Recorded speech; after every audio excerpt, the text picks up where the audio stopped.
trip out to L.A., touring along in my Chevrolet, just poking on a number, digging on the radio. Just when I crossed that Mississippi line, I heard that highway start to whine, and I knew my left rear tire was about to go. Well, the spare was flat, and I got uptight because there wasn't a filling station in sight, so I just limped on down the shoulder on the rim. I went as far as I could, and when I stopped the car, it was right in front of this little bar, kind of a redneck-looking joint called the Dewdrop Inn. Well, I stopped my hair up under my hat and told the bartender that I had a flat. Could he be kind enough to give me change for one?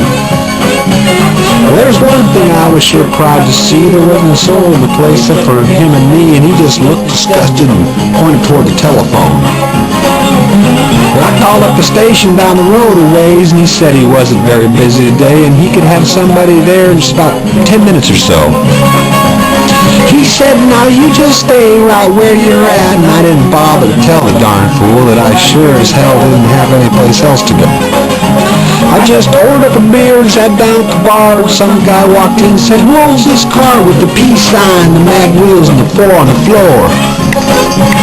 He looked at me and I damn near died, and I decided that I'd just wait outside, so I laid $1 on the bar and headed for the door.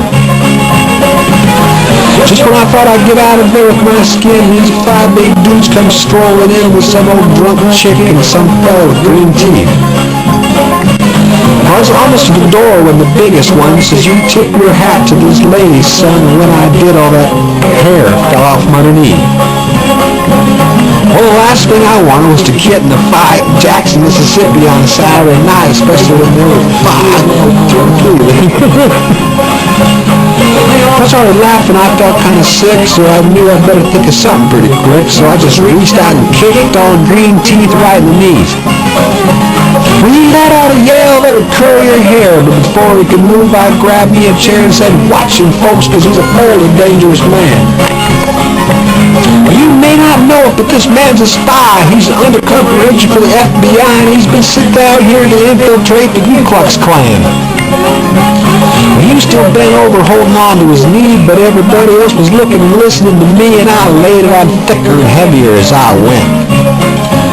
I said, would you believe this man has gone as far as tearing wall stickers off the bumpers of cars, and he voted for George McGovern for president.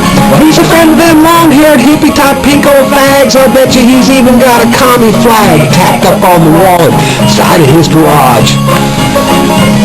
He's a snake in the grass, I tell you guys. He may look dumb, but that's just a disguise. He's a mastermind in the ways of espionage. They all started looking real suspicious at him, and he stumped up and said, now just wait a minute, Jim. You know he's lying. I've been living here all of my life. I'm a faithful follower, brother of John Birch, and I belong to the Antioch Baptist Church, and I ain't even got a garage. You can call home and ask my wife. Say something about the way I was dressed, but I didn't wait around to hear the rest. I was too busy moving and hoping it didn't run out of luck. When I hit the ground, I was making tracks, and they were just taking my car down off the jack, so I threw the man a 20 and jumped in and fired that mother up. Mary and Jenny would have sure been proud of the way I was driving past that crowd coming out the door and headed towards me in a trot. Well, I guess I should have gone ahead and run, but somehow I just couldn't resist the fun of chasing them all just once around the parking lot. They headed for the cars, but I hit the gas, spun around and headed them off to pass. I was slinging gravel and putting a ton of dust in the air. I had them out there stiffing and fetching like their heads were on fire and their asses were catching. I figured I'd better go ahead and split before the cops got there. When I hit the road, I was really wheeling. I had gravel flying, rubber squealing, and I didn't slow down until I was almost to Arkansas. When I wanted to reroute my trip, I wonder if anybody'd think I flipped if I went to L.A. via Omaha.